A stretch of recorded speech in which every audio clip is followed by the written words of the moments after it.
તો આ તરફ આગામી 5 દિવસ વરસાદની આગાહી હવામાન નિષ્ણાંત પરેશ ગોસ્વામી દ્વારા કરવામાં આવી છે। તેમના મતે આગામી 5 દિવસ મધ્ય અને ઉત્તર ગુજરાતમાં ધોધમાર વરસાદ થવાનો છે। સાર્વત્રિક વરસાદની આગાહી પરેશ ગોસ્વામી દ્વારા કરવામાં આવી છે।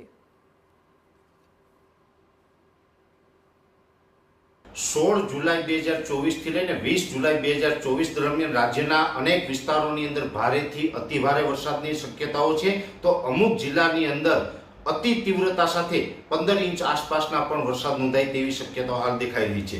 જેનું મેઇન કારણ છે કે અત્યારે બંગાળની ખાડીની અંદર એક લો પ્રેશર સિસ્ટમ તૈયાર થઈ છે, જેને કારણે મધ્યપ્રદેશ, મહારાષ્ટ્ર, ગુજરાત અને અરબ સાગરના અમુક ભાગ ઉપર સાયક્લોનિક સર્ક્યુલેશન બની રહ્યું છે। જે સાયક્લોનિક સર્ક્યુલેશનને કારણે 850 એચપીએ લેવલે એક બહોળું સિયર ઝોન સર્જાઈ રહ્યું છે। આ તમામ પરિસ્થિતિને કારણે રાજ્યની અંદર અનેક વિસ્તારોની અંદર ભારેથી અતિભારે વરસાદની શક્યતાઓ છે, જેમાં ખાસ કરીને 15 જુલાઈ 2024 રોજ પણ રાજ્યના અમુક વિસ્તારો જેની અંદર મધ્ય પૂર્વ ગુજરાત, મધ્ય ગુજરાત અને દક્ષિણ ગુજરાતની અંદર વરસાદો નોંધાયા છે।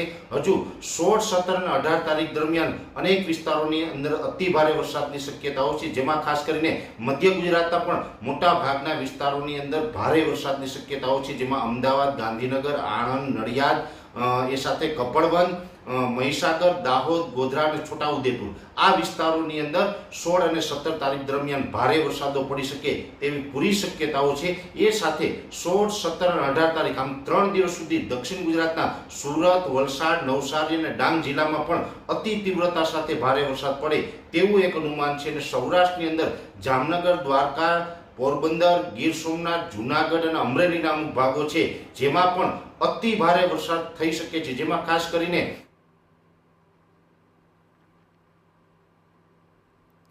તો આગામી દિવસોમાં ભારેથી અતિભારે વરસાદની આગાહી કરવામાં આવી છે અને લોકોએ પણ સાચવવું પડશે, કારણ કે અત્યંત ભારે વરસાદ હવે વરસી શકે છે। એટલે મેઘરાજા ગુજરાતને ગમરોળશે।